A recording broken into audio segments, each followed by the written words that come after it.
பயாலஜியில் 10th lesson organism and பாப்புலேஷனில் second பார்ட்டை நம்ம என்ன பார்க்க போகிறோம் அப்படின்னா மேஜர் ஏபயோட்டிக் காம்பனண்ட் ஆர் என்னது ஃபேக்டர்.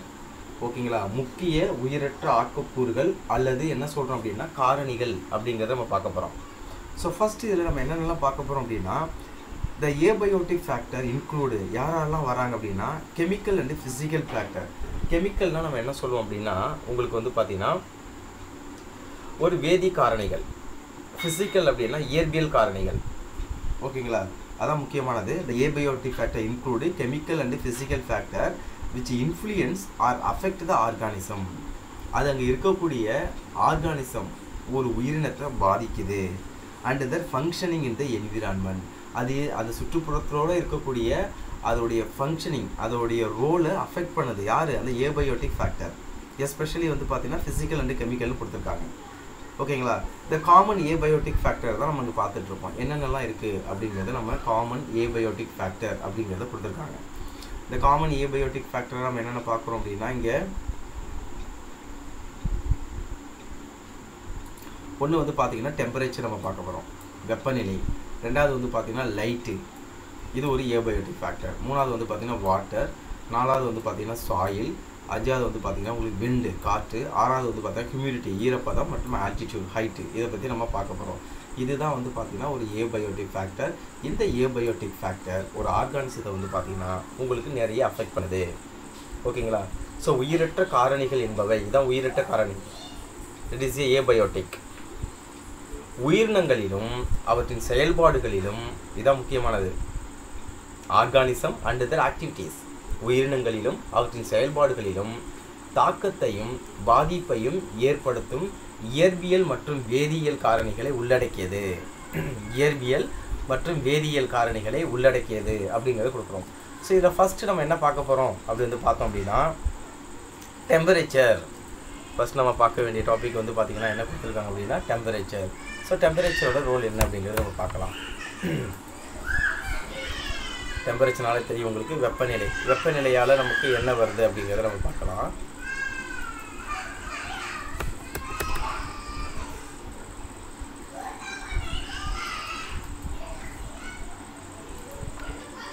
ஸோ கவனிங்க.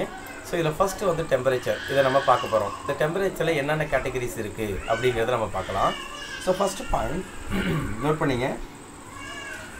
டெம்பரேச்சர் வந்து பார்த்தீங்கன்னா உங்களுக்கு என்ன கொடுத்துருக்காங்க அப்படின்னா டெம்பரேச்சர்னா என்ன அப்படின்னு பாருங்கள். Temperature are degree of hotness, எந்த அளவு வெப்பமாக இருக்குது. Temperature are degree of hotness are என்னது கோல்ட்னஸ். கோல்ட்னஸ்னால் எந்த அளவுக்கு குளிர்ச்சியாக இருக்குது. இதுதான் ஒரு எசென்ஷியல் ஆர் என்னது வேரியபிள் ஃபேக்டர் இந்த எனி என்விரான்மெண்ட். எல்லா என்விரான்மெண்ட்லேயும் வந்து பார்த்தீங்கன்னா உங்களுக்கு டெம்பரேச்சர் அந்த கோல்ட்னஸும் ஒரே மாதிரி இருக்காது. ஃபார் எக்ஸாம்பிள் நம்ம பார்த்தோம்னு வச்சுங்களேன், இப்போ நம்ம வந்து காஷ்மீரில் இருக்கோம். அந்த காஷ்மீரில் வந்து பார்த்திங்கன்னா உங்களுக்கு டெம்பரேச்சர் வந்து பார்த்திங்கன்னா தமிழ்நாட்டில் இருக்கிற போல் இருக்காது.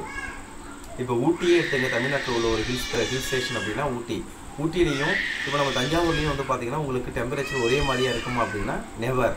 அப்போ ஏரியாவுக்கு தகுந்த மாதிரி அது என்விரான்மெண்டலில் தகுந்த மாதிரி உங்களுக்கு ஹாட்னஸும் அந்த கோல்ட்னஸும் உங்களுக்கு டிஃப்ரென்ஷியேட் ஆகுது அப்படின்னு சொல்லி கொடுத்துருக்காங்க.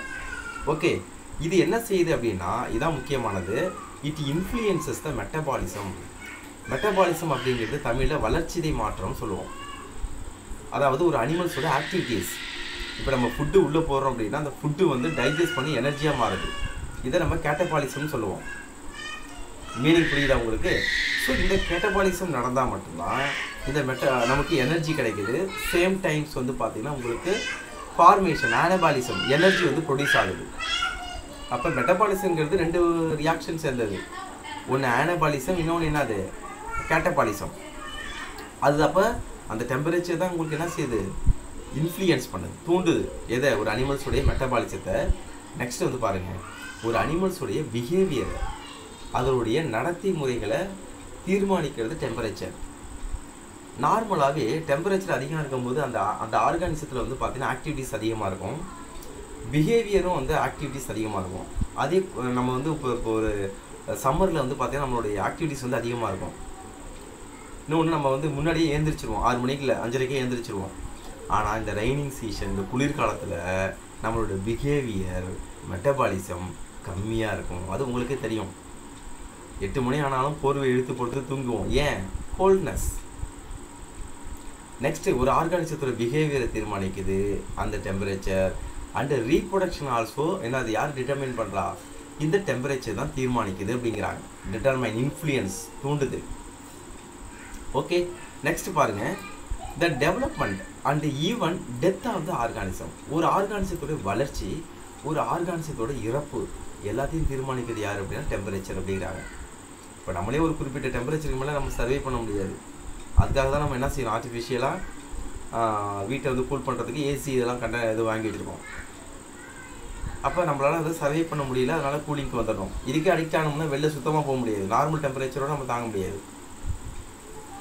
அப்போ டெம்பரேச்சர் வந்து ஒரு ஆர்கானிசத்தை எந்த அளவில் அஃபெக்ட் பண்ணுது, அது எப்படி ரெகுலேட் பண்ணுதுன்னு பாருங்கள். அதான் முக்கியம். அஃபெக்ட் பண்ணதை விட அது ரெகுலேட் பண்ணுது. இந்த டைமில் தான் நீ என்ன செய்ய, மெட்டபாலிசம் பண்ணணும். மெட்டபாலிசம் ஆக்டிவிட்டி அதிகமாக இருக்கும். அதோட பிஹேவியரை மாற்றுது. ஈவன் தோ ரீப்ரொடக்ஷன் கூட மாற்றுது. அதுக்கப்புறம் பாருங்கள், என்சைம் ஆஃப் த ஆர்கானிசம். ஒரு ஆர்கானிசத்தோட என்சைம்.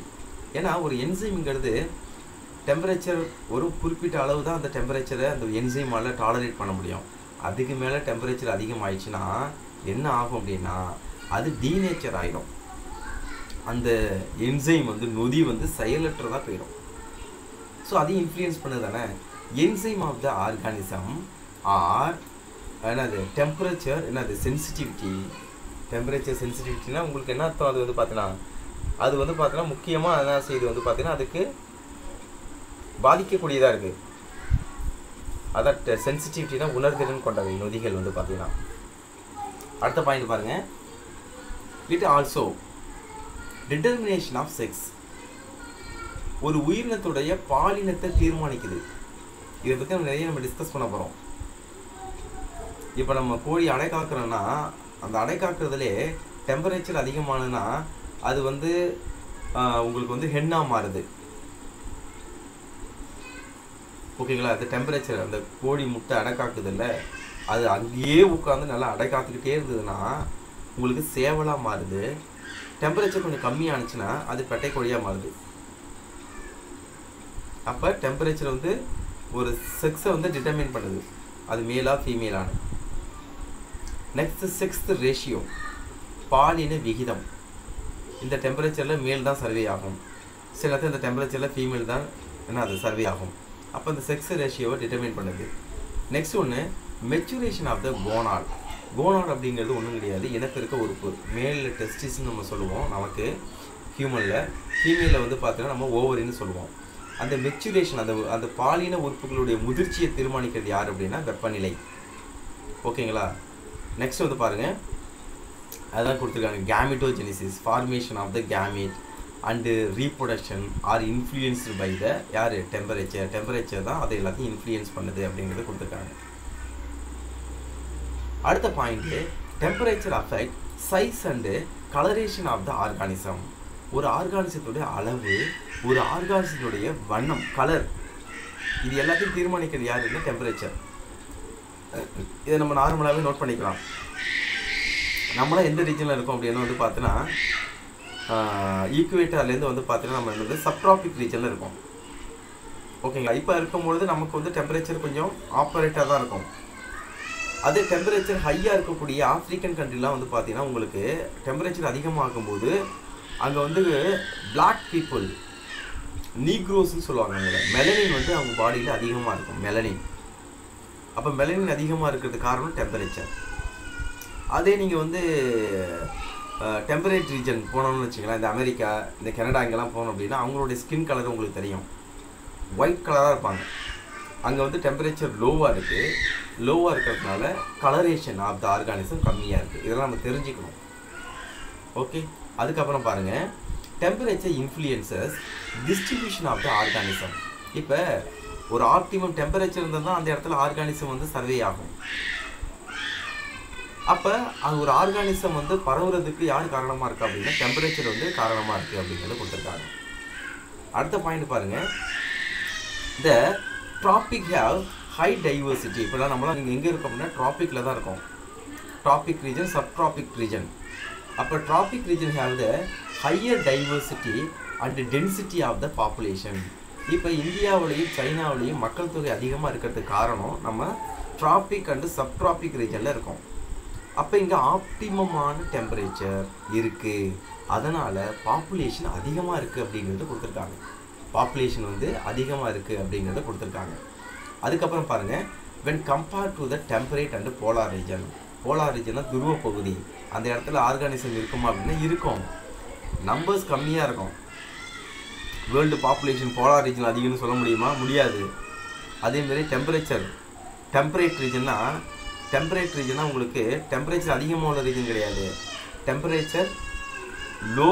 அது வந்து அந்த அங்கே உள்ள கிளைமேட்டிக் கண்டிஷனில் நம்ம ப்ரிடிக்ட் பண்ண முடியாது. இப்போ நம்ம மழை பெய்யுது, வெயில், நம்ம 4 ரீஜனாக பிரிச்சிருக்கோம்ல நம்மளுடைய சீசனை. அந்த டெம்பரேட் ரீஜனில் வந்து நம்ம வந்து பார்த்தோன்னா சம்மர், வின்டர் இதெல்லாம் நம்ம வந்து பிரிக்க முடியாது. அங்கே எப்போ வேணாலும் எது வேணாலும் நடக்கும், அதான் டெம்பரேட் அப்படின்னு நம்ம சொல்கிறோம். அது வந்து பார்த்தோன்னா இந்த ட்ராபிக் ரீஜனை விட டெம்பரேச்சர் கம்மியாக தான் இருக்கும். அதுக்கப்புறம் தான் வந்து பார்த்தோன்னா உங்களுக்கு போலார் ரீஜன்ஸு டெம்பரேச்சர் ரொம்ப ரொம்ப லோ, ஏன்னா சன்லைட் அங்கேயாவது பெனிட்ரேட் ஆகி போகாது. அப்போ டெம்பரேட் ரீஜனை கம்பேர் பண்ணும்போது, போலார் ரீஜனை கம்பேர் பண்ணும்போது, ட்ராபிக் ரீஜன் அங்கே பாப்புலேஷனுடைய டென்சிட்டி அண்ட் அதோட நம்பர் வந்து பார்த்திங்கன்னா அதிகமாக இருக்கிறதுக்கு காரணமாக இருக்குதுன்னு சொல்கிறாங்க. ஸோ த டெம்பரேச்சர் இன்ஃப்ளூயன்ஸ் அப்படிங்கிறத கொடுத்துருக்காங்க. டெம்பரேச்சர் வந்து ஒரு ஆர்கானிசத்துடைய டிஸ்ட்ரிபியூஷன் அதை பாதிக்குது அப்படிங்கிறத கொடுத்துருக்காங்க. நெக்ஸ்ட் இந்த டெம்பரேச்சர் சம்மந்தமாக நிறைய ரூல்ஸ் நம்ம பார்க்குறோம். இதில் 2 மார்க்கில் கேட்பாங்க, ஓகேங்களா? அதான் வந்து ஃபஸ்ட்டு வந்து பார்த்தீங்கன்னா பெர்க்மேன்ஸ் ரூல். ஃபஸ்ட்டு என்ன கொடுத்துருக்காங்க வந்து பாருங்கள், பெர்க்மேன்ஸ் ரூல். ஸோ இந்த பெர்க்மேன்ஸ் ரூல் படி அவர் என்ன சொல்கிறார் அப்படின்னா, நோட் பண்ணிங்க, birds and mammals attain greater body in என்னது size in colour. Greater body, நல்ல அனிமல்ஸ் வந்து பார்த்திங்கன்னா நல்ல உடல் அமைப்பையும் நல்ல வண்ணத்தையும் பெரியுது. எந்த ரீஜனில்? இன் கோல்டர் ரீஜன் தென் வார்மர் ரீஜன். குளிரான பகுதிகள் இருக்கும் பொழுது ஒரு அனிமல்ஸ் வந்து நல்ல குண்டாகவும் நல்ல ஹெல்த்தியாக நல்ல ஃப்ளஷ்ஷியாக மசில்ஸ் நல்லா குண்டாக இருக்குது. எந்த ரீஜனை கம்பேர் பண்ணும்போது? வெப்ப பகுதியை கம்பேர் பண்ணும்போது. இதுக்கு எக்ஸாம்பிளாக அவர் சொன்னது வந்து பார்த்தீங்கன்னா நார்தர்ன் ரெட் ஃபாக்ஸ். இது வந்து குளிர் பகுதி உள்ள பிரதேசம், அங்கே இருக்கக்கூடிய ஃபாக்ஸை பாருங்கள். சதர்ன் ரெட் ஃபாக்ஸ் தென் பகுதிகளில் வாழக்கூடிய பகுதி, அங்கே வெப்பம் அதிகமாக இருக்கும், அதோடைய பாடியை பாருங்கள். இதுதான் பெர்க்மேன்ஸ் ரூல். இதை நீங்கள் எழுதிட்டு இந்த எக்ஸாம்பிள் எழுதினாலே போதும். அப்போ இதுதான் பெர்க்மேன்ஸ் ரூல் அப்படிங்கிறது கொடுத்துருக்காங்க. அதாவது குளிரான பகுதிகளில் வசிக்கும் பறவைகள் மற்றும் பாலூட்டிகள் வெப்பமான பகுதிகளில் வசிக்கும் உயிரினங்களை விட அதிக உடல் எடையை எட்டுகின்றன. இதுதான் கான்செப்ட்.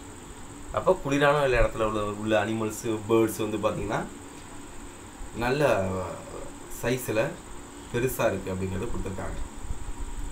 அடுத்த கேட்டகரி நம்ம என்ன பார்க்குறோம் அப்படின்னா ஆலன்ஸ் ரூல். ஆலன்ஸ் விதி நம்ம படிப்போம். இந்த ஆலன்ஸ் விதிப்படி என்ன கொடுத்துருக்காங்க அப்படின்னா, வார்மர் பிளட்டட் அனிமல், இங்கே கவனிங்க, warmer blooded animal living in cold climate. அதாவது என்னது? Warm blooded animal. வார்ம் பிளட்னா ஒன்றும் கிடையாது, இப்போ நம்ம இருக்கலாம் நம்மளால் வார்ம் பிளட் அனிமல் தான். இதுக்கு மீனிங் தெரிஞ்சுக்கணுங்க. நம்மளால் பாடி டெம்பரேச்சரை சேஞ்ச் பண்ணிக்க முடியாது, சேஞ்ச் பண்ண மாட்டோம், அதான் வார்ம் பிளட்.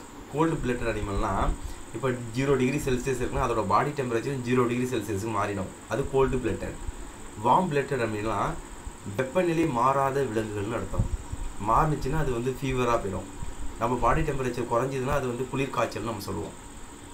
அதான் கொடுத்துருக்காங்க வார்ம் பிளட்டட் அனிமல், அதாவது வெப்ப ரத்த பிராணிகள்.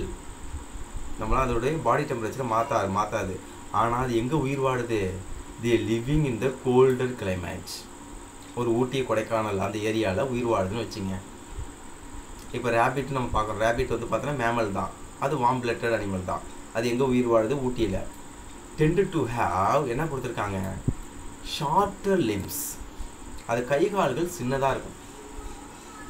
ஷார்ட்டர் லிம்ஸ், கை கால், காது அண்ட் அதர் அப்பண்டேஜஸ். அதில் என்னென்ன உறுப்புகள் இருக்கும் அந்த உறுப்புகள்லாம் சின்னதாக இருக்குமா. யார்? Warm blooded animals. எங்கே உயிர் வாழுது? Colder climate. When compared to the, எங்கே கம்பேர் பண்ணும்போது members of the same species இந்த வார்மர் கிளைமேட். அப்படியே ஆப்போசிட்டாக இருக்கும். யாருக்கு சொன்னது? அந்த பெர்க்மன்ஸ் ரூலை கம்பேர் பண்ணும்போது ஆலன்ஸ் ரூல் வந்து பார்த்தீங்கன்னா உங்களுக்கு டோட்டலி வந்து பார்த்தீங்கன்னா டிஃப்ரெண்ட்டாக இருக்கும். அதாவது இந்த கோல்டட் அதை வார்ம் பிளட்டட் அனிமல், அதை மைண்டில் வச்சுங்க. அந்த வெப்பரத்த பிராணி ஒரு வெப்பமான கிளைமேட்டில் வாழும்பொழுது அதோட கை கால் காது அதில் இருக்கக்கூடிய உறுப்புகள் எல்லாம் பெருசாக இருக்குமா. அதே வந்து பார்த்தீங்கன்னா ஊட்டி கொடைக்கானல் இந்த ஹிமாலயன்ஸ் அந்த இமயமலை பகுதிகள்லாம் வந்து நல்ல கோல்டாக இருக்கும், நல்லா கிளைமேட்டு.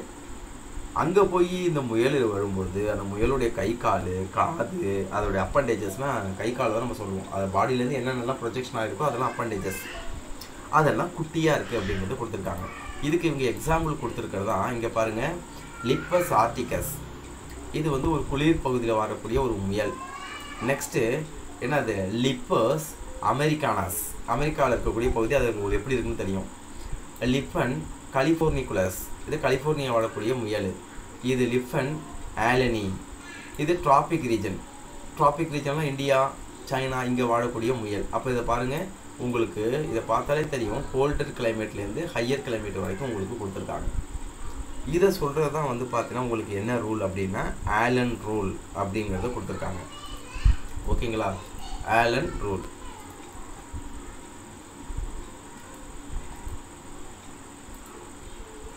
நெக்ஸ்ட் வந்து பாருங்க ஜோர்டான்ஸ் ரூல்.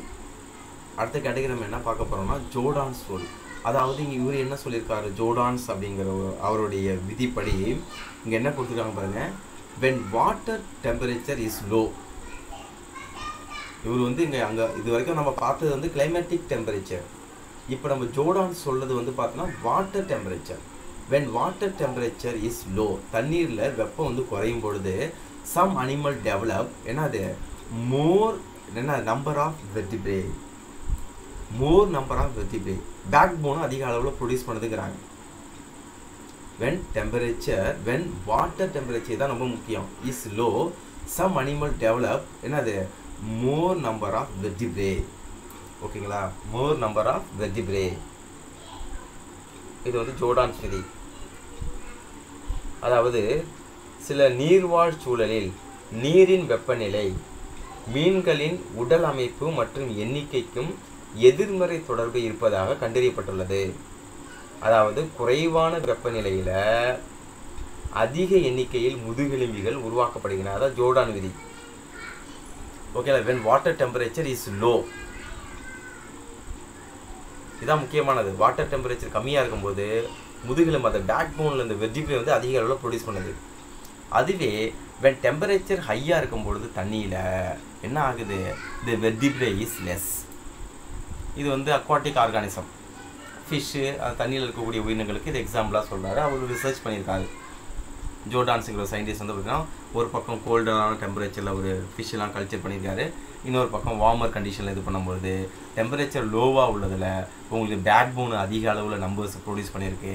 டெம்பரேச்சர் ஹையாக உள்ள ஆர்கானிசத்தில் வெர்டிப்ரே பேக் போன் கம்மியாக இருக்குது. இவ்வளோ தான் ஜோர்டான்ஸ் ரூல். அடுத்த ரூல் ஒன்று இருக்குது 2 மார்க்கில், வான் ஹாஃப்ஸ் ரூல்ஸ் அவங்க கொடுக்குறாங்க. வான் ஹாஃப் ரூல்ஸ் அப்படிங்கிறது என்ன, அவர் அது என்ன சொல்லியிருக்காரு அப்படிங்கிறத நம்ம பார்க்கலாம். ஓகே, ஸோ இதில் என்ன கொடுத்துருக்காங்க பாருங்கள், with the increases of every 10 degree Celsius rate of the metabolic activity doubles. அதாவது ஒரு ஆர்கானிசம் இருக்குது, அதில் இப்போ நமக்கு வந்து ஒரு நம்மளோட பாடி டெம்பரேச்சர் 36 டிகிரி செல்சியஸ்னு வைங்க. இப்போ நம்ம பாடியில் ஒரு 10 டிகிரி செல்சியஸ் அதிகமாகும் பொழுது நம்மளோட மெட்டபாலிக் ஆக்டிவிட்டிஸ் அதிகமாகுது. என்ன மெட்டபாலிக் ஆக்டிவிட்டி, ஒரு 3 மணி நேரத்தில் செரிக்க வேண்டிய ஃபுட்டு ஒரு 1.5 மணி நேரத்தில் செரிச்சிருக்குன்னு வச்சுங்க. மெட்டபாலிக் ஆக்டிவிட்டி டபுள்னா அதான். அப்போ டெம்பரேச்சர் 10 டிகிரி அதிகமாகும் பொழுது இதான் concept. With the increases of every 10 degree Celsius, ஒவ்வொரு 10 டிகிரி செல்சியஸும் நம்ம டெம்பரேச்சர் அதிகமாகும் பொழுது அந்த உயிரினத்தில் வளர்ச்சிதை மாற்றம், அதான் மெட்டபாலிக் ஆக்டிவிட்டி டபுள் ஆகுது. அதுக்கு அப்படியே ஆப்போசிட்டாக சொல்லுங்கள், with the decreases of every 10 degree Celsius, ஒரு உயிரினத்தில் 10 டிகிரி செல்சியஸ் குறையும் போது the rate of the metabolic activity பாதியாக ஆகிடுது. மெட்டபாலிக் ஆக்டிவிட்டி என்ன ஆகிடுது, பாதியாக ஆகிடுது. இதை தான் ஒரு கால்குலேஷனில் கொடுக்குறாங்க. என்ன calculation, the effect of temperature on the rate of reaction is expressed in எப்படி கொடுக்கணும் அப்படின்னா ஒரு டெம்பரேச்சர்னால ஒரு ஆர்கானிசத்தில் என்ன எஃபெக்ட் கொடுக்குது அப்படிங்கிறது ஒரு ஈக்குவேஷனில் கொடுக்குறோம். அதுதான் temperature coefficient R Q10 value. இது ரொம்ப கேட்பாங்கப்பா, நீட்லி அதிகமாக கேட்டிருக்காங்க. Q10 வேல்யூ அப்படின்னா என்னன்னு தெரியணும், அதை யார் ப்ரொப்போஸ் பண்ணது அப்படிங்கிறது தெரியணும். ஓகேங்களா? ஜோர்டான்ஸ் அப்படிங்கிறது தான் அந்த Q10 அப்படின்ற இதை வந்து கொடுத்துருக்காரு. ஸோ இதில் கவனிங்க, அந்த Q10 வேல்யூ என்ன அப்படின்னா கவனிங்க, இதில் என்ன கொடுத்துருக்காங்க, the rate of reaction at 0 degree Celsius. Rate of reaction 0 degree செல்சியஸில் அந்த அனிமலுடைய ரியாக்ஷன் எப்படி இருக்குது. Next divided by the rate of reaction at X minus என்னது 10 டிகிரி செல்சியஸ். x0னா அதுலேருந்து மைனஸ் பண்ணுறோம். ஆல்ரெடி எத்தனை இருக்கும் நம்ம பாடியில் எடுத்துங்க 36 டிகிரி செல்சியஸ் மைனஸ் 10. அப்படி வரும்போது அதான் Q10 வேல்யூங்கிறாங்க. ஸோ இந்த living system Q10 value is about, இதை நோட் பண்ணிங்க, இதான் 1 மார்க்கு. ஒரு லிவிங் சிஸ்டத்தில் Q10 வேல்யூ என்ன அப்படின்னா 2.0. இதுதான் அதோட வேல்யூ. இது கேட்பாங்கப்பா, இது ரொம்ப இம்பார்ட்டண்டான 1 மார்க்கு. ஓகேங்களா? Q10 வந்து பார்த்தீங்கன்னா இது it means 10 degree Celsius increases and the rate of metabolism என்னது, அது அதான் டபுள்ங்கிறது தான் உங்களுக்கு அந்த வேல்யூ கொடுத்துருக்காங்க. 2.0னா என்ன அப்படின்னா okay, the value 2.0 it means 10 degree Celsius increases and the rate of metabolic என்னது மெட்டபாலிசம் இஸ் டபுள் அப்படின்னு சொல்கிறது தான் உங்களுக்கு இந்த வான் ஹாஃப் ரூல் அப்படிங்கிறது. இப்போ 1/2 ரூல்ஸு இது சம்மந்தமாக உள்ளது எல்லாமே உங்களுக்கு தெரிஞ்சிருக்கும். Next adaptation to temperature. Tamil எழுதிங்க, அடாப்டேஷன் டு டெம்பரேச்சர். வெப்பநிலைக்கேற்ற தகவமைப்புகள். வெப்பநிலைக்கேற்ற தகவமைப்புகள். இப்போ டெம்பரேச்சர் இருக்குது, அதுக்கு தகுந்த மாதிரி அந்த ஆர்கானிசம் என்ன செய்யணும், அடாப்ட் பண்ணி தானே ஆகணும். அதான் வெப்பநிலைக்கேற்ற தகவமைப்புகள் அப்படிங்கிறத நம்ம பார்க்குறோம். Adaptation to climates. ஸோ கவனிங்க, ஃபஸ்ட்டு நம்ம என்ன கொடுத்துருக்காங்க அப்படின்னு வந்து பார்த்தோன்னா அடாப்டேஷன் டு டெம்பரேச்சர். ஃபஸ்ட்டு அதான் வெப்பநிலைக்கேற்ற தகவமைப்புல adaptation to temperature is essential for the survival of the species or organism. ஒரு ஆர்கானிசம் இருக்குது அப்படின்னா அது என்ன செய்யணும், அதுக்கு தகுந்த மாதிரி அதை அடாப்ட் பண்ணிக்கணும். பண்ணலைன்னா அது இறந்து போயிடும். ஓகேங்களா? ஸோ அந்த ஸ்பீசிஸே அழிஞ்சிடுங்கிறாங்க. அப்போ அதுக்கு தகுந்த மாதிரி தகவமைத்து கொள்ளணும், அடாப்ட் பண்ணிக்கணும் தானே. ஸோ உங்களுக்கு 3 மார்க் நோட் பண்ணிங்க. Organism which can survive wide range of temperature are referred to as eurytherm. அப்போ 3 மார்க்கில் யூரிதேர்ம்னு வரும்பொழுது ஆர்கானிசம் விச் கேன் சர்வைவ். ஓகேங்களா? வைட் ரேஞ்ச் ஆஃப் த என்னது டெம்பரேச்சர், அதிக அளவு வெப்பநிலை மாற்றத்தை தாங்கக்கூடிய அந்த அனிமல்ஸுக்கு பேர் யூரிதேர்ம்ஸ், யூரிதெர்மிக் அனிமல். எக்ஸாம்பிள் யார் அப்படின்னா கேட், டாக், டைகர், ஹியூமன். இவங்கெல்லாம் எந்த டெம்பரேச்சர் வந்தாலும் இருப்பாங்க. ஃபார் எக்ஸாம்பிள் பாருங்கள், காலையில் டெம்பரேச்சர் என்ன இருக்கும் அப்படின்னா ஒரு 16 டிகிரி செல்சியஸ் 16 டிகிரி செல்சியஸ் இருக்கும். அப்படியே ஒரு 10 மணிக்கு போகும்பொழுது வந்து பார்த்தீங்கன்னா ஒரு 20-25. அப்படியே 1 மணிக்கு போகும்பொழுது உங்களுக்கு என்ன இருக்கும் 35-36 அப்படி வரும். அப்படியே வரும்பொழுது உங்களுக்கு நல்ல உச்சி வெயில்னு சொல்லுவாங்க. ஒரு 1:30-2 மணிக்கெலாம் வந்து பார்த்தீங்கன்னா சம்மர் டைமில் ஒரு 45 டிகிரி செல்சியஸ் இருக்கும். அப்போ நம்ம செத்தா போயிடுறோம்? இல்லை, அதை டாலரேட் பண்ணிக்கிறோம். அந்த டைமில் நம்ம பாடியில் ஸ்வெட்டிங் உருவாகுது. ஏன்னா நம்ம பாடி டெம்பரேச்சரை கூல் பண்ணணும். அதனால தான் வியர்க்கிறதே. அதனால தான் பாடியில் டெம்பரேச்சர் அதிகமாகும் போது நமக்கு ஸ்வெட்டிங் ஆகிறதுக்கு காரணம் என்ன, பாடி டெம்பரேச்சர் மாறாமல் அதை கூலிங் மெயின்டைன் பண்ணுது, கூலிங்காக வச்சுக்கும். அதே மாதிரி நல்லா ஸ்வெட்டிங் ஆகிறதுக்கு பாடி வந்து பார்த்தீங்கன்னா கூலிங்காக இருக்கும் எப்போது. ஏன்னா அந்த ஸ்வெட்டிங் வந்து பாடியை எப்போதும் கூலிங்காக வச்சுக்கும். அப்போ யூரிதெர்மிக் அனிமல்னால் நம்மளே வச்சுங்க, பூனை, நாய், டைகரு, இந்த ஹியூமன், இவங்க எல்லாமே வந்து பார்த்தீங்கன்னா யூரிதெர்ம்ஸ். எந்த ஃப்ளக்சுவேஷன் வந்தாலும் அதுக்கு தகுந்த மாதிரி அடாப்டேஷன் அவங்க பெற்றிருப்பாங்க. அதுதான் யூரிதெர்ம்ஸ். ஓகேங்களா? அப்போ யூரிதெர்ம்ஸ் அப்படிங்கிறது வந்து பார்த்தீங்கன்னா இது ஒரு முக்கியமான ஒரு கான்செப்ட்டு. ஓகே, நெக்ஸ்ட் போகலாமா? நெக்ஸ்ட் வந்து பாருங்கள், அதில் கோல்டு யூரிதெர்மி. அது என்ன சார் கோல்டு யூரிதெர்மி? மிகை குளிர் வெப்ப வேறுபாடு, அதான் கோல்டு தெர்மி. அதிகமாக குளிர் இருக்கும், அவ்வளோதான் cold eurythermy. Adaptation to cold temperature அதுதான் adaptation to cold temperature. Cold டெம்பரேச்சருக்கு தகுந்த அடாப்டேஷன், அதுக்கு தகுந்த மாதிரி தகவமைப்பு இருந்ததுன்னா அதுக்கு பேர் கோல்டு யூரிதெர்மி. டெம்பரேச்சர் இருக்கும், சம்டைம் அந்த கோல்டு வந்து அதிகமாக இருக்கும். இது எங்கே இருக்கும் தெரியுமா? இப்போ டெசர்ட் இருக்குல்ல, டெசர்ட்டில் டே டைமில் வந்து பார்த்திங்கன்னா உங்களுக்கு அதிக அளவில் வெயில் இருக்கும், நைட் டைமில் அதை விட குளிர் எங்கேயுமே இருக்காது, அந்த அளவு இருக்கும். அப்போ அங்கே இருக்கக்கூடிய ஆர்கானிசம்லாம் cold eurythermy, the adaptation to cold temperature.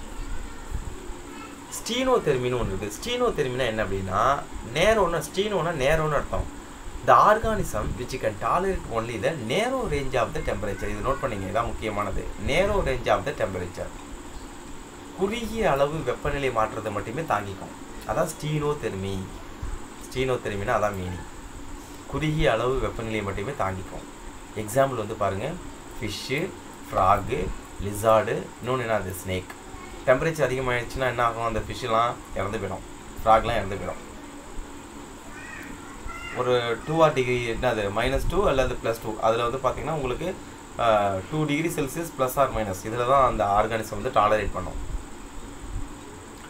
So இப்படி இதை வந்து இருக்கும் பொழுது இதை டாலரேட் பண்ணுறதுக்காக இந்த ஆர்கானிசம் சில ஸ்பெஷல் கைண்ட்ஸ் ஆஃப் என்னது ஒரு அடாப்டேஷன் இருக்குது. அதுதான் ஃபார்மேஷன் ஆஃப் ஸ்போர். டெம்பரேச்சர் அதிகமாகும் பொழுது சில ஆர்கானிசம் ஸ்போர்களை உருவாக்குது. சில ஆர்கானிசம் சிஸ்ட்டு, அது நம்ம எண்டமீபா அதில் பார்க்கலாம். டெம்பரேச்சர் அதிகமாகும் பொழுது அது சிஸ்ட்டு ஃபார்மேஷனை பண்ணும். இதெல்லாம் அந்த ஆர்கானிசத்தில் இருக்கக்கூடிய ஸ்பெஷல் அடாப்டேஷன் டெம்பரேச்சர் அதிகமாகும் பொழுது. இன்னும் நம்ம என்ன பார்க்குறோம் அப்படின்னா ஆன்டிஃப்ரீஸ் ப்ரோட்டீன். என்ன ப்ரோட்டீன் வந்து பார்த்தீங்கன்னா ஆன்டிஃப்ரீஸ் ப்ரோட்டீன். ஆன்டிஃப்ரீஸ்னால் அதாவது உங்களுக்கு அது எக்ஸாக்டாக மீனிங் சொல்லணும். ஆன்டிஃப்ரீஸ் ப்ரோட்டீன் அப்படின்னா ஆன்டிஃப்ரீஸ் ப்ரோட்டீன் அதாவது குளிரை தாங்கக்கூடிய ஒரு அடாப்டேஷன். அந்த குளிர் வந்து அந்த ஆர்கானிசத்துக்குள்ளே அலோவ் பண்ணாது. அதான் வந்து பார்த்தீங்கன்னா உங்களுக்கு என்ன கொடுக்குறாங்க அப்படின்னா ஆன்டிஃப்ரீஸ் ப்ரோட்டீன் அப்படிங்கிறத கொடுத்துருக்காங்க. ஓகேங்களா? ஆன்டிஃப்ரீஸ் ப்ரோட்டீன்னா மீனிங் தெரியணும் உங்களுக்கு. ஓகே, இது ஒரு ஒன் ஆஃப் த அடாப்டேஷன் அப்படிங்கிறது கொடுத்துருக்காங்க. ஆன்டிஃப்ரீஸ் ப்ரோட்டீன் அது எங்கே இருக்குது அப்படின்னா இந்த ஆர்டிக் ரீஜனில் இருக்கக்கூடிய இந்த ஃபிஷ்ஷில் இது அதிகமாக இருக்குங்கிறாங்க. அப்போ அந்த ஃபிஷ்ஷெல்லாம் வந்து பார்த்தீங்கன்னா அங்கே இருக்குது, சர்வை ஆகுதுன்னா அது மேலே சுற்றி ப்ரோட்டீன் இருக்கும். ஓகேங்களா? அந்த ப்ரோட்டீன் வந்து அந்த அந்த கிளைமேட்டை அந்த பாடிக்குள்ளே பிளட்டுக்குள்ளே அலோவ் பண்ணாது. நெக்ஸ்ட் வந்து பாருங்கள் ஹைபர்னேஷன், வின்டர் ஸ்லீப். ஓகேங்களா? அது அப்போ என்ன செய்யுது? வின்டர் சீசனில் ஃபுல்லாகவே உங்களுக்கு தூங்கிடுது. வின்டர் குளிர் உறக்கம்னு பேர் தமிழில். ஹைபர்னேஷன் குளிர் உறக்கம். ஏஸ்டிவேஷன் அப்படிங்கிறது வந்து பார்த்தீங்கன்னா உங்களுக்கு கோடை உறக்கம். வெயில் அதிகமாக இருக்கும் பொழுது இது இன்ஆக்டிவ் கண்டிஷனில் போயிடுதுப்பா. குளிர் அதிகமாக இருக்கும் பொழுதும் இன்ஆக்டிவ் கண்டிஷனில் போயிடுது. வெப்பம் ஹீட் டெம்பரேச்சர் அதிகமாக இருக்கும் பொழுதும் இன்ஆக்டிவ் கண்டிஷனில் போயிடுது. அப்போ இது வந்து அந்த சீசனை வந்து என்ன செய்யுது? கடக்குது. அப்போ இந்த இன்ஆக்டிவ் கண்டிஷனில் போயிடுது. இப்போ நம்ம சம்மரில் வந்து பார்த்தோன்னா ஒரு மணலில் வந்து பார்த்தோன்னா மம்முட்டி வச்சு வெட்டி மண் அள்ளுறோம்னு வச்சுக்கோங்களேன், அங்கே வந்து ஃப்ராக் இருக்கும். ஏன்னா அது வெயில் தாங்க முடியாமல் உள்ள இன்ஆக்டிவ் கண்டிஷனில் இருக்கும். அது ஓடாது. ஏன்னா அது ஃபுல்லாகவே மெட்டபாலிக் ஆக்டிவிட்டி எல்லாமே ரெடியூஸ் பண்ணியிருக்கோம். அதே போல் தான் குளிர் அதிகமாக இருக்கும்போது ஆப்டிமம் கண்டிஷன் வந்தால் தான் இந்த ஆர்கானிசம்லாம் சிலது வந்து ஆக்டிவேட் பண்ணும், ஆக்டிவாக இருக்கும். சம்டைம் என்ன செய்யுது அப்படின்னா மைக்ரேஷன். அமெரிக்காவில் கிளைமேட் கண்டிஷன் வந்து பார்த்தீங்கன்னா வெறும் உங்களுக்கு பனியாக பொழியும் பொழுது என்ன ஆகுது அப்படின்னா அங்கே இருக்கக்கூடிய ஆர்கானிசம் என்ன செஞ்சிடுது? மைக்ரேட் ஆகி தமிழ்நாட்டு வேடந்தாங்களுக்கு வந்து வந்துடுது. இங்கே வந்து அது ரீப்ரொடக்ஷன் பண்ணி அதோட எங்கோன்ஸ் அடிச்சுக்கிட்டு மறுபடியும் அங்கே நார்மல் கண்டிஷன் வரும்பொழுது போகுது. ஏன்? அங்கே உள்ள கிளைமேட் கண்டிஷன் டெம்பரேச்சர் கூல்னஸை அது வந்து டாலரேட் பண்ண முடியாமல் மைக்ரேட் ஆகிடுது, ஒரு இடத்துலேருந்து இன்னொரு இடத்துக்கு போகுது. இப்போ நம்மளே என்ன பண்ணுறோம்? சில பேர் நம்மள்ட்ட பணம் இருக்குது அப்படின்னா இந்த கோடை காலத்து இங்கே வெயில் தாங்க முடியாமல் 1 மாதம் 2 மாதம் போயிட்டு எங்கே செய்கிறோம்? ஊட்டி கொடைக்கானல் வந்து பார்த்தீங்கன்னா அங்கே ஒரு வீடு வச்சுருந்தோம்னா அங்கே போய் தங்கிக்கிறோம். ஏன்? இங்கே இருக்கக்கூடிய வெயிலை தாங்க முடியல. It is one of the migration. But human போகிறது நெசசிட்டி கிடையாது, அவனால் டாலரேட் பண்ணிக்க முடியும். அந்தளவு ஹெவியாக வந்து பார்த்தா டெம்பரேச்சர்லாம் இன்னும் வரல. ஓகேங்களா? ஸோ மைக்ரேஷன் பண்ணி அது வந்து தன்னை உயிரை தப்பி அடாப்டேஷன் இது எல்லாமே. ஓகேங்களா?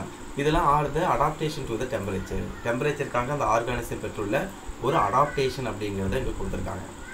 இதெல்லாம் வந்து ஒரு முக்கியமான ஒரு கான்செப்ட். ஓகேங்களா. இதில் வந்து நீங்கள் தெரிஞ்சுக்கணும், ஹைபர்னேஷனாக வின்டர் ஸ்லீப் குளிர் உறக்கம், சம்மர் ஸ்லீப் வந்து பார்த்தா ஏஸ்டிவேஷன் 1 மார்க்கில் கேட்பாங்க. இதெல்லாம் எதுக்கு பயன்படுது? யூஸ்ஃபுல் அடாப்டேஷன் டு எக்ஸ்ட்ரீம் என்னது over come the extreme winters and summer. அதிக குளிர் அதிக வெப்பத்திலேருந்து தப்பிக்கிறதுக்கு பயன்படுறதுக்கு இது யூஸ் ஆகுது.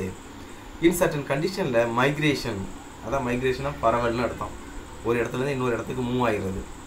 It is appropriate adaptation to over come. என்னது எதுக்காக வந்து யூஸ் ஆகுது அப்படின்னு வந்து பார்த்தீங்கன்னா, over come extreme temperature and resulted in the water and food scarcity. இப்போ எக்ஸ்ட்ரீம் கண்டிஷன் வரும்பொழுது, இப்போ குளிர்காலமும் இப்போ வந்து வெப்பநிலையும் அதிகமாகும் பொழுது உங்களுக்கு ஃபுட்டு கிடைக்காது. அது ஒரு மேஜர், அது டாலரேட் பண்ணுது பண்ணலை, மற்றதுக்கு ஃபுட்டு கிடைக்காது. ஃபுட்டுக்காகவும் என்ன செய்யுது வந்து மைக்ரேட் ஆகி போகுது. அதை தான் இங்கே கொடுத்துருக்காங்க. ஓகே, நெக்ஸ்ட்டு போயிடலாமா? நெக்ஸ்ட் வந்து பார்த்தீங்கன்னா உங்களுக்கு என்ன கொடுத்துருக்காங்க அப்படின்னா, வாட்டர்.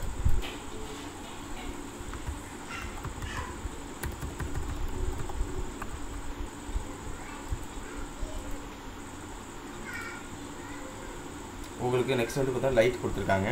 ஸோ லைட்டு அப்படின்னா என்ன அப்படின்னா வெளிச்சம், ஒளி. ஓகே, ஸோ இங்கே என்னென்ன கொடுத்துருக்காங்க அப்படிங்கிறத நம்ம பார்க்கலாம். த குவாலிட்டி, குவாலிட்டினா தரம், அதாவது வேவ் லென்த்து ஆர் கலர், அலைநீளம்.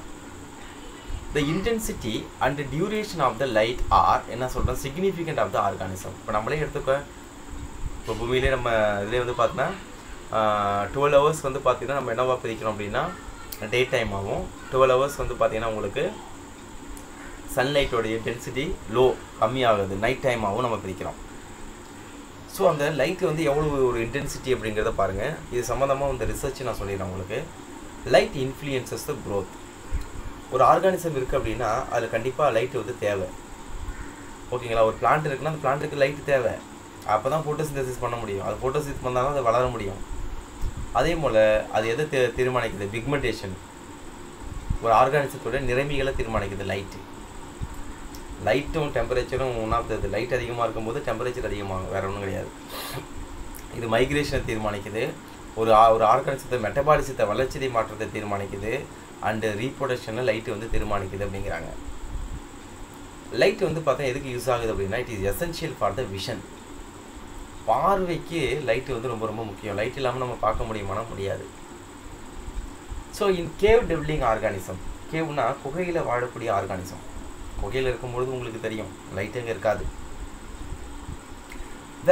தேர் இஸ் நோ லைட், என்னது light, the eyes are option. அங்கே லைட்டே கிடையாது. லைட் இல்லாததுனால அங்கே இருக்கக்கூடிய ஆர்கானிசத்துக்கு என்ன கிடையாது? கண் இருக்காது அப்படிங்கிறத சொல்லியிருக்காங்க. ஸோ இதுதான் இங்கே கொடுத்துருக்காங்க. ஓகேங்களா. So light is important essential abiotic factor. Ecologically the quality என்ன அர்த்தம்? அதோடைய அலநீளம், wavelength or color, வண்ணம், intensity அந்த லைட்னுடைய அடர்வு, and actual energy. ஓகேங்களா. இனி gland calories நம்ம சொல்கிறோம். டியூரேஷனை சொல்கிறோம். லென்த் ஆஃப் டே என்னது ஆர் என்ன ஆஃப் என்னது light are considered significant of the organism. ஒரு ஆர்கானிசம் லைட் வந்து ரொம்ப முக்கியமானது அப்படிங்கிறத கொடுத்துருக்காங்க. அதுக்கப்புறம் முக்கியமான பாயிண்ட் என்ன கொடுத்துருக்காங்க பாருங்கள். Light influences the growth and என்னது பிக்மெண்டேஷன், மைக்ரேஷன் அண்ட் ரீப்ரொடக்ஷனில் அது பாதிக்குது. The intensity and frequency of the light influences the metabolic activity. ஒரு லைட் எந்த அளவுக்கு அடர்வாக இருக்கோ, செறிவாக இருக்கோ, அது ஒரு ஆர்கானிசத்துடைய மெட்டபாலிக் ஆக்டிவிட்டியை பாதிக்குது. முக்கியமான பாயிண்ட் பாருங்கள். Induce gene mutation. ஒரு செல்லு மேலே லைட்டு பட்டுக்கிட்டே இருந்துன்னு வச்சுக்கலாம், அது வந்து அந்த ஜீன் வந்து மியூட்டேஷன் ஆகிடும். எஸ்பெஷலி அந்த லைட்டில் வந்து பார்த்தோன்னா யூவி ரேஸ், எக்ஸ்ரேஸ், இதெல்லாம். Light is essential for the vision, அதை நம்ம பார்த்தாச்சு. This is proved by the poorly developed or absence of eyes இந்த கேவ் டெவலிங் ஆர்கானிசம். குகையில் வாழக்கூடிய ஆர்கானிசத்து ஐஸுங்கிறது இல்லை. ஏன் அங்கே லைட் இல்லை. அடுத்தது வந்து பாருங்கள் டயாபஸ். டயாபஸ்னால் உங்களுக்கு வந்து பார்த்தோன்னா பையுடைய பாலூட்டிகள், அதான் டயாபஸ். கங்காரு அதெல்லாம் பார்த்தா தெரியும். Is also influenced by the light in animals. அதுக்கு வந்து லைட் வந்து தேவை அப்படிங்கிறது கொடுத்துருக்காங்க. Gonad of the bird. பறவையினுடைய இனப்பெருக்க உறுப்பு become more active with increasing light in summer. அப்போ பறவைகள் வந்து பார்த்தோன்னா லைட் டியூரேஷன் அதிகமாக இருக்கும்பொழுது அந்த பறவைகள் வந்து ரீப்ரொடக்டிவ் பார்ட் அது வந்து அதிகமாக இருக்குது. அதிகமான ஒரு கேமிட் செல்ஸை ப்ரொடியூஸ் பண்ணுது. அதிக அளவில் முட்டைகளை போடுது அப்படிங்கிறது தெரியும். இப்போ குளிர்காலத்தில் வந்து கோழி முட்டை போடுறதுனா குளிர்காலத்தில் கோழி முட்டை வந்து அதிகமாக விடாது.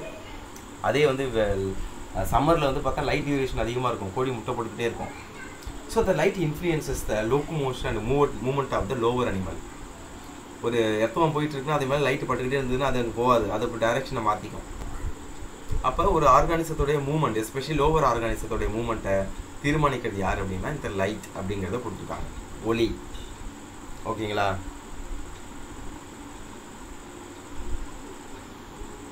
ஓகே, ஸோ இந்த லைட் இது நெக்ஸ்ட் பார்ட் என்ன இருக்குது அப்படிங்கிறத பார்க்கலாம். So the birds gonads become more active with increasing light அப்படிங்கிறது கொடுத்துருக்காங்க. ஓகே, நெக்ஸ்ட் வந்து பார்த்தீங்கன்னா வாட்டர் ப்ராப்பர்ட்டிஸ் இருக்குது. இந்த வாட்டர் ப்ராப்பர்ட்டிஸ் இதில் என்ன கொடுத்துருக்காங்க அப்படிங்கிறத நம்ம பார்த்துக்கலாம். ஓகே, ஸோ வாட்டர் அதனுடைய பண்புகள், ப்ராப்பர்ட்டிஸ் அப்படின்னா நீரின் முக்கிய பண்புகள் என்னென்ன இருக்குது அப்படிங்கிறத நம்ம பார்க்கலாம். ஸோ ஃபர்ஸ்ட் எசென்ஷியல் ஆஃப் என்னது சாயில் ஃபார்மேஷன். ஓகேங்களா? இப்போ ஆறு இந்த ரீஜன்லாம் வந்து பார்த்தோன்னா மணல் வருதுன்னா மணல் உங்களுக்கு எப்படி வரும் அப்படிங்கிறது நமக்கு தெரியும். எப்படி வரும் அப்படின்னா தண்ணி வந்து பார்த்தீங்கன்னா உங்களுக்கு என்ன செய்யுது அப்படின்னா அடிச்சுட்டு போகும்பொழுது அதில் இருக்கக்கூடிய பாறைகள் மோதி மோதி தான் மணல் உருவாகுது. அதுதான் சாயில் ஃபார்மேஷன் அப்படிங்கிறத நம்ம சொல்கிறோம். அப்போ பீரோஜெனிசிஸ் மண் உருவாவதுக்கு எது பயன்படுது அப்படின்னா உங்களுக்கு இந்த வாட்டர் வந்து ரொம்ப பயன்படுது. அப்போ மண் உருவாவதற்கு எது தேவை? இந்த சாயில் வந்து இந்த வாட்டர் வந்து தேவை அப்படிங்கிறத கொடுத்துருக்காங்க ஃபர்ஸ்ட் பாயிண்ட்டு. ஓகேங்களா? Essential for the soil formation, அதுக்கு பீரோஜெனிசிஸ் அப்படிங்கிறத கொடுத்துருக்காங்க. ஓகேங்களா? Water is one of the main agent in the pedogenesis. Next point பாருங்கள், it is the medium for several different ecosystem. மண்ணில் தான் நிறைய சூழல் மண்டலங்கள் காணப்படுது. அது பாண்டாக இருந்தாலும் சரி, கீழேனா இருக்குது, சாயில் தான் இருக்குது. அது டெசர்ட்டாக இருந்தாலும் சரி, அங்கே மண் தான் இருக்குது. அது லேண்டாக இருந்தாலும் சரி, அது ஹில்ஸாக இருந்தாலும் சரி, சாயில் வந்து ரொம்ப முக்கியம்ப்பா. நெக்ஸ்ட்டு சாயில் முக்கியம், பட் இருந்தாலும் அது வந்து வாட்டர் வந்து பார்த்தீங்கன்னா அது வந்து ஒரு ஆர்கானிசம் சர்வே ஆகிறதுக்கு இந்த வாட்டர் வந்து முக்கியம். அது பிளான்ட்டாக இருந்தாலும் சரி, பிளான்ட்டாக இருந்தாலும் ஆப்டிமம் அமௌண்ட் ஆஃப் வாட்டர் தேவை. அதே வந்து பார்த்தீங்கன்னா அக்வாட்டிக்கை விட்டுட்டு டெரஸ்ட்ரியல் ஆர்கானிசம் இருந்தாலும் அதோடைய பாடியில் உங்களுக்கு வாட்டர் அதிகமாக இருக்குது. நம்ம பாடியில் நியர்லி 70% ஆஃப் த வாட்டர் இருந்தால் மட்டும் தான் நம்ம சர்வே பண்ண முடியும். அப்போ ஒரு வாட்டர் தான் வந்து பார்த்தீங்கன்னா அது செவரல் ஈகோசிஸ்டத்தை மெயின்டைன் பண்ணுதுங்கிறாங்க. So it is present in என்னது மாய்ஸ்டர் இன் த அட்மாஸ்பியர். இது அட்மாஸ்பியரில் இது எப்படி இருக்குது அப்படின்னா ஈரப்பதத்தோடு இருக்குது. அட்மாஸ்பியர் காலையில் போகும்போது பனிக்காலத்தில் வந்து பாருங்கள் நம்ம சட்டையே நனைஞ்சிடும். அப்போ மாய்ஸ்டராக இருக்கும், ஈரப்பதமாக இருக்கும் வாட்டர். ஓகேங்களா? அதான் கொடுத்துருக்காங்க. நெக்ஸ்ட் வந்து பாருங்கள், இது முடிச்சுட்டு நம்ம வாட்டரோட இன்ட்ரோடக்ஷன் நம்ம பார்க்கலாம். So moisture in the atmosphere and outer layer of the lithosphere and it is uneven in the distribution of the air. பூமி ஃபுல்லாக சராசரியாக பரவி காணப்படுது அப்படிங்கிறத கொடுத்துருக்காங்க. ஓகேங்களா? அடுத்த விஷயம் என்ன கொடுத்துருக்காங்க அப்படின்னா வாட்டர் இஸ் ஹெவியர் தன் த ஏர். ஏரை விட வந்து பார்த்தீங்கன்னா உங்களுக்கு வாட்டர் வந்து வெயிட்டில் அதிகம். அதனால தான் தண்ணியில் வந்து காற்று நிரப்பப்பட்ட பலூனு போடும்போது மிதக்குது. And imparts greater buoyancy. பயோன்சினா மிதவை. அப்போ உங்கள் ஏர் ஃபில் பண்ணது வந்து மேலே நம்ம வாட்டரில் போட்டோம்னா உங்களுக்கு பயோன்சி மிதக்குது to the aquatic medium. This enable organism to float at variable அது லெவல். அதனால தான் ஆர்கானிசம் அது தண்ணியில் வந்து மிதக்குது அப்படிங்கிறாங்க. டென்சிட்டி அதிகம். Water has high heat capacity. நல்லா தெரிஞ்சுங்க, வாட்டரில் வந்து ஒன்ஸ் ஹீட் பண்ணோம்னா அந்த ஹீட் அப்படியே ஆப்டிமமாக அப்படியே வச்சுக்கும். அதான் லேட்டன்ட் ஹீட்னு சொல்லுவாங்க. Due to which can with hold large amount of heat. எந்த அளவு ஹீட்டை தான் அந்த ஹீட்டை வந்து அதை ஹோல்டு பண்ணக்கூடிய கெப்பாசிட்டி இந்த வாட்டருக்கு உண்டு.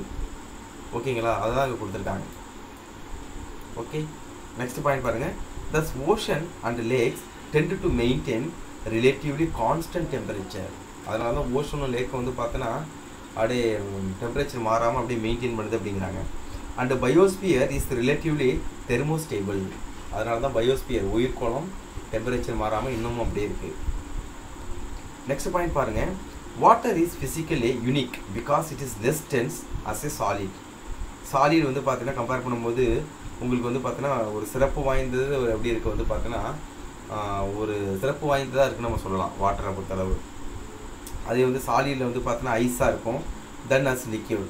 இதில் வந்து பார்த்தீங்கன்னா அது ஐஸை தவிர மற்ற சாலிடாக லிக்யூடாக உள்ள வாட்டர் வந்து பார்த்தீங்கன்னா சிறப்பானது அப்படின்னு நம்ம சொல்கிறோம். So water freeze 0 degree Celsius அதான் கொடுத்துருக்காங்க. வாட்டரை வந்து பார்த்தீங்கன்னா ஒரு 0 டிகிரி செல்சியஸ் நம்ம வந்து பார்த்தீங்கன்னா கூல் பண்ணும்பொழுது இட் கான்ட்ராக்ட் சுருங்கும் அப்படிங்கிறாங்க. The maximum density of the liquid water occur at 4 degree Celsius. அப்போது இது 1 மார்க்கில் கேட்பாங்க, மேக்ஸிமம் டென்சிட்டி எப்போ ஒரு வாட்டர் பெறுது அப்படின்னா 4 டிகிரி செல்சியஸில் டென்சிட்டி அடர்வு அதிகமாக இருக்கும். பிலோ தட் 4 டிகிரி செல்சியஸுக்கு கீழே எக்ஸ்பேண்ட் என்னது மார்க்கெலி விரியும்னு சொல்கிறாங்க. This enable ice to flow on the top of the water body. அதனால தான் என்ன செய்யுது, தண்ணியில் வந்து பார்த்தீங்கன்னா ஐஸ் கட்டி போட்டிங்கன்னா ஐஸ் கட்டி மிதக்கிறதுக்கு காரணம் இதான். Hence, only the surface of the water body will freeze. இப்போ நம்ம பெரிய பெரிய இதுக்கெல்லாம் நம்ம வந்து ஆர்டிக் ரீஜன் அண்டார்டிக் ரீஜன்லாம் போனோம் அப்படின்னா மேலே மட்டும் தான் உங்களுக்கு பனிக்கட்டி இருக்கும், கீழே வந்து பார்த்தோன்னா உங்களுக்கு ரிவர் மாதிரி தண்ணி ஓடிக்கிட்டே இருக்கும். ஓகேங்களா? அப்போ while below the surface water will be liquid form sustaining life. அதில் வந்து உயிரினங்கள் உயிர் வாழும் அப்படிங்கிறாங்க. So water is considered as the universal solvent. இதுதான் எந்த ஒரு பொருளையும் சால்வெண்ட்டாக கரைக்கக்கூடியது அப்படிங்கிறாங்க.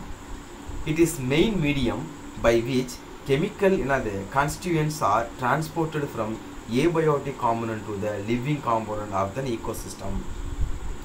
அதனால ஒரு ஆர்கானிசம் சர்வே ஆகணும் அப்படின்னா அந்த ஆர்கானிசத்துக்குள்ளே எது வாட்டர் வந்து ஒரு எசென்ஷியல் காம்பனண்ட்டாக இருக்குது அப்படிங்கிறத சொல்கிறாங்க.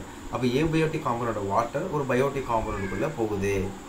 So water is the high surface tension. அது வந்து சர்ஃபேஸ் டென்ஷன்னா பரப்பு இழுவிசை. அதில் நீங்கள் வந்து நடந்து போக முடியாது. சில ஸ்பைடர்லாம் வந்து பார்த்தா தண்ணியிலே நடந்து போகும் பார்த்தீங்களா? அப்போ அதுக்கு தகுந்த சர்ஃபேஸ் டென்ஷன் அந்த இதுக்கு அந்த வாட்டரில் இருக்குது. திஸ் அலோ அதாவது pollen grains, dust, even water என்னது ஸ்டைடஸ்னால் வந்து பூச்சி to remain at the surface of the water bodies even though they are dense than the water. வாட்டரை விட டென்ஸாக இருந்தாலும் அது மேலே நடந்து போகும். இதுதான் வந்து பார்த்தா எசென்ஷியல் ப்ராப்பர்ட்டிஸ் ஆஃப் வாட்டர். இது ஒரு 5 மார்க்கு. ஸோ வாட்டரோட இன்ட்ரோடக்ஷன் உங்களுக்கு கொடுத்துருக்காங்க. What is the introduction of the water அப்படின்னு நம்ம பார்த்தோம் அப்படின்னா, life on earth begin in the sea. நமக்கு தெரியும் எவல்யூஷன் படிக்கும்பொழுது ஒரு கெமிக்கல் லெபோரட்டரி அப்படின்னு நம்ம எதை சொன்னோம் அப்படின்னா கடல் பகுதியில் சி ஓஷன் நம்ம சொல்லியிருப்போம். ஏன்னா அங்கே தான் உயிரினங்கள் உருவானிச்சு. புரோட்டோபயான்ஸ் நம்ம சொல்லுவோம், கோசர்வேட்ஸ் நம்ம சொல்லியிருப்போம். இது எல்லாமே கடலில் நடத்தக்கூடிய ஈவன். அப்போ பூமியில் உயிரினங்கள் உருவாவதற்கு தண்ணி வந்து ரொம்ப ரொம்ப முக்கியம். Water is essential for the survival of all forms of life. எந்த உயிரினமாக இருந்தாலும் நீங்கள் நோட் பண்ணி பாருங்கள், தண்ணி அதுக்கு ஏதோ ஒரு விதத்தில் தேவை. So about 3/4 of the earth surface is covered with water. நல்லா தெரிஞ்சுங்க, 4/3 பங்கு பூமி ஃபுல்லாக எதால் கவர் ஆகிருக்குன்னா வாட்டரால் தான் கவர் ஆகிருக்கு. அதனால அந்த ஹைட்ரோஸ்பியர் நம்ம சொல்லுவோம். So water found in 3 state. நீர் வந்து 3 நிலைகளில் காணப்படுது. ஒன்று வாயு நிலையில், இன்னொன்று லிக்விட் நீர்ம நிலையில், இன்னொன்று சாலிட் ஐஸ் கட்டி மாதிரி. There are 2 types of water on earth. பூமியில் 2 வகையான வாட்டர் இருக்கு. தே ஆர் ஃப்ரெஷ் வாட்டர், நன்னீர் நம்ம சொல்லுவோம். அதில் சால்ட் கான்சன்ட்ரேஷன் வந்து கம்மியாக இருக்கும். 5% to 15% இருக்கும். 1.5. ரிவர்ஸ், லேக்ஸ், பாண்ட் இதெல்லாம். சால்ட் வாட்டர் வந்து பார்த்தா சி ஆர் ஓஷன். இதில் வந்து 35% இருக்கும் salt concentration. Based on the dissolved சால்ட்டை வச்சு எந்த அளவுக்கு கரைஞ்சிருக்கோ அதை வச்சு ஃப்ரெஷ் வாட்டர் நம்ம மெரைன் வாட்டர் நம்ம பிரிக்கிறோம். Water can be hard water. Hard water நம்ம கடின நீர் நம்ம சொல்லுவோம். அந்த வாட்டரில் என்ன இருக்கும், சல்ஃபேட், நைட்ரேட் ஆஃப் என்னது கால்சியம் அண்ட் மெக்னீஷியம் இருக்கும். அது இருந்ததுன்னா அது வந்து பார்த்தீங்கன்னா நம்ம வந்து ஹார்ட் வாட்டர் நம்ம சொல்லுவோம். வாட்டர் கேன் என்னது ஹார்ட் வாட்டர் அதெல்லாம் இருந்ததுன்னா, ஆர் சாஃப்ட் வாட்டர் நம்ம சொல்லுவோம். If hardness can be removed, அதில் இருக்கக்கூடிய ஹார்ட்னஸ் அந்த கால்சியம் அண்ட் மெக்னீஷியம் ரிமூவ் பண்ணோம்னா பை த பாயிலிங் ஹீட் பண்ணும்போது கீழே படிஞ்சிடும். இப்போ நம்ம வெந்நீர் போகிறதுக்கு ஒரு பாத்திரம் அடிக்கடி பயன்படுத்திகிட்டே இருந்தோம். 2 இயர்ஸாக பயன்படுத்துகிறோம்னு வச்சுக்கோங்களேன். வெந்நீர் போகிறதுக்கு அப்புறம் நம்ம யூஸ் பண்ணுற அந்த வாட்டரில் உங்களுக்கு கால்சியம் மெக்னீஷியம் அதிகமாக இருந்தால் கீழே படிஞ்சிருக்கும். அதை நம்ம வாஷ் பண்ணும்போதே நம்ம பார்க்கலாம். இட் இஸ் டெம்பரவரி என்னது ஹார்ட் வாட்டர்னு நம்ம சொல்லுவோம்.